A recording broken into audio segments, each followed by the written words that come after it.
Hello. Good morning, Miss Dela Cruz. Okay. Can you turn on your camera, my dear? Yeah, we're trying to turn it on. I see.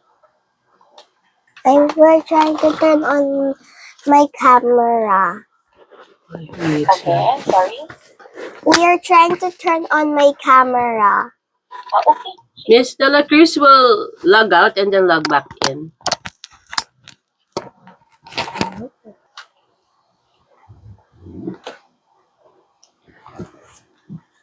Okay, I see you now, Fiona. Thank So let you. me just spotlight you for everybody. Okay, for a while.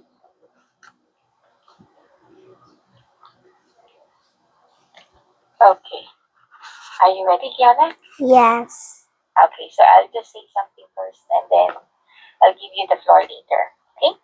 Alright, so good morning, dear parents, and thank you for being with us today. Welcome to our student-led conference. The Student-Led Conference is our school's vision to provide students with the opportunity to share their learning experiences and personal journeys. Through this activity, your daughter is given both the choice and the voice to share snippets of her learning journey. This is our take on a more relevant form of giving feedback where students themselves take the lead in discussing their performance in school. I am Miss De La Cruz, your daughter's life companion and guide in preparing her for the SLC. In a few moments, your daughter will lead a 5 to 7 minute discussion with you about her various tasks and activities in school. Please be informed that this conference will be recorded for documentation purposes.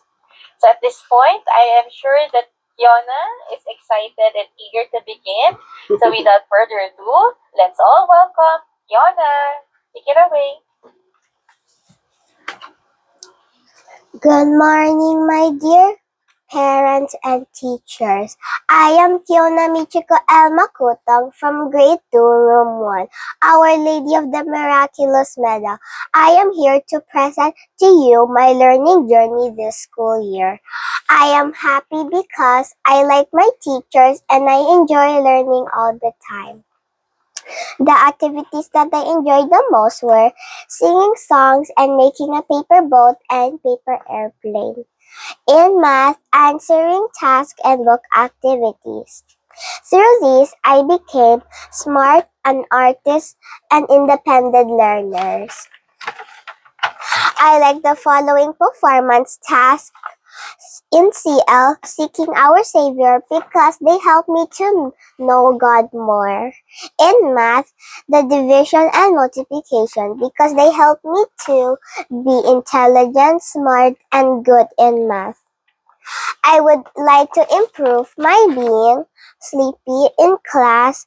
I will sleep early in the evening so I am more active in school so I can do better this quarter.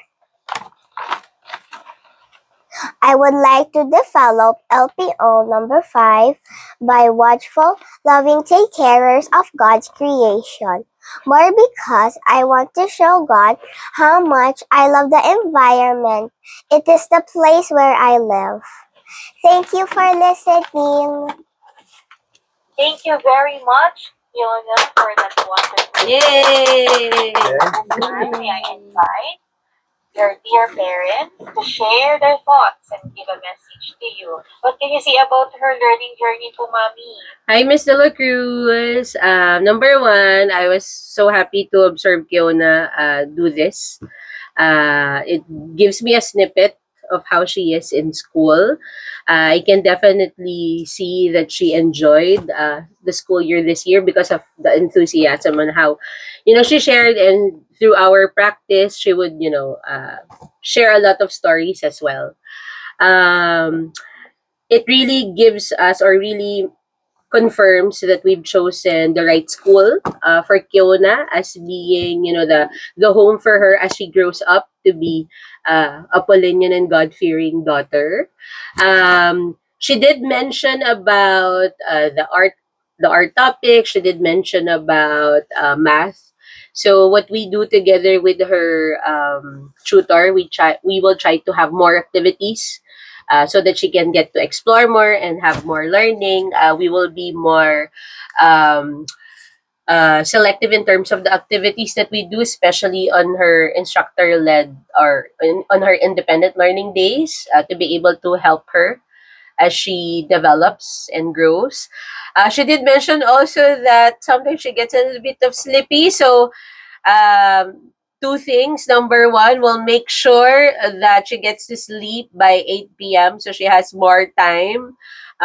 Or she'll be more attentive in school. The other one is I make her take vitamins that can make her sleepy. So we'll just have her take it at night so she has more energy in school. But overall, I'm very happy, and she would always tell me and Miss Dela Cruz how much she enjoy her class. So also thank you for being her life coach. Gives us comfort that Yon is in the right hands. Alright, thank you po, Mrs. Nakutong, and you're most welcome. Thank you for choosing St. Paul for your daughter po. And may I also add, Fiona, I would like to say something as well with your learning journey. So, you did a wonderful job presenting your learning journey. You were able to share your thoughts with confidence and clarity. Good job. So this allows us to learn more about who you are as a student, and because of this, your mom can also decide what activities to give to you. And then, aside from that, as a life companion, knowing you are independent, respectful, and kind student. You also build positive relationships with your classmates, and you also participate actively in classes. You're actually energetic in our class right here. Okay? And it has been a joy to see you grow to this person, okay, and keep growing into the person you aspire to be, just like what you have mentioned in your SLC. So keep shining, and congratulations, Fiona. Good job. Yay! Good job, Fiona. Good job, And Fiona! thank you.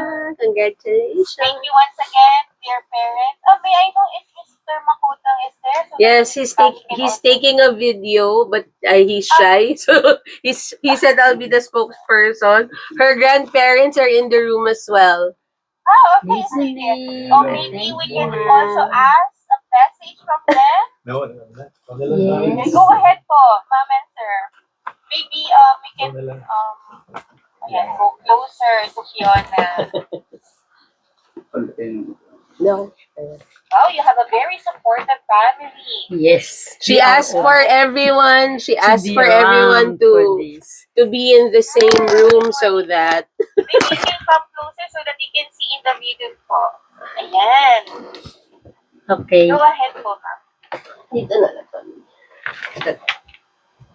Fiona is our only grandchild around. We have three other more, but they are out of the country, living in Australia. And we see how attentive she is in your recitation.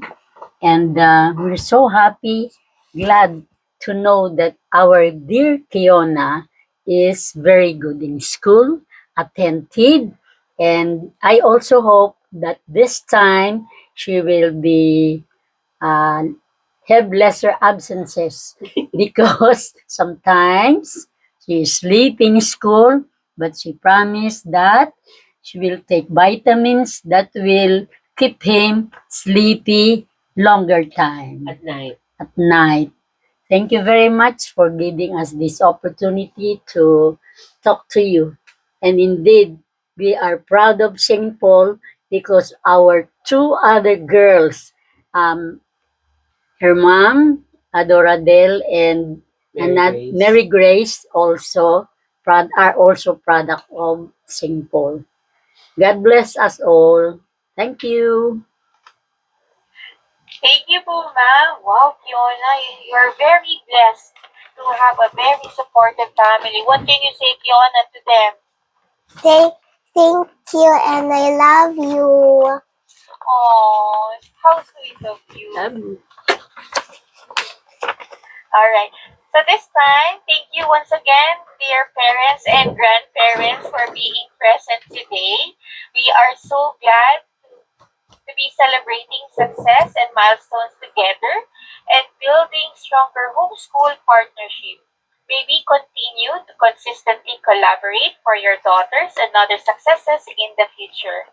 So at this point, I would like to award the certificate of completion. So please allow me to read the citation.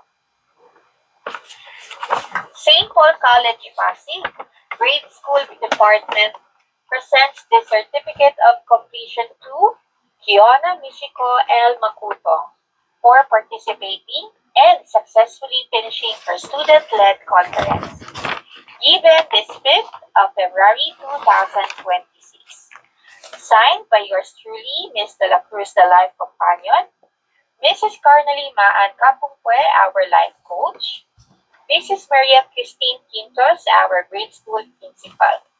A copy of your e-certificate will be sent to you via Teams chat. Again, thank you and congratulations, Fiona! Congratulations, Fiona. Ana. Alright, so there's a reminder lang po, Mrs. Maputo. May I request you to answer the evaluation form, which will be posted in the level B. Okay. The form will be available after the SLC. Okay, that's noted. Thank you. Alright. Okay, so at this moment, may I call again Fiona to lead the closing prayer. Let us put ourselves in the holy presence of God.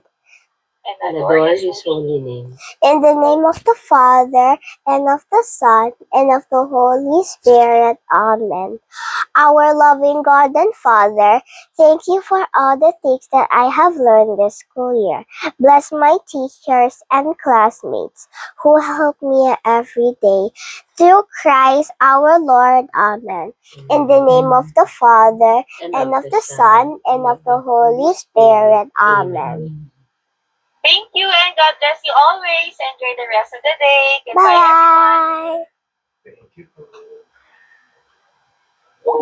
Bye.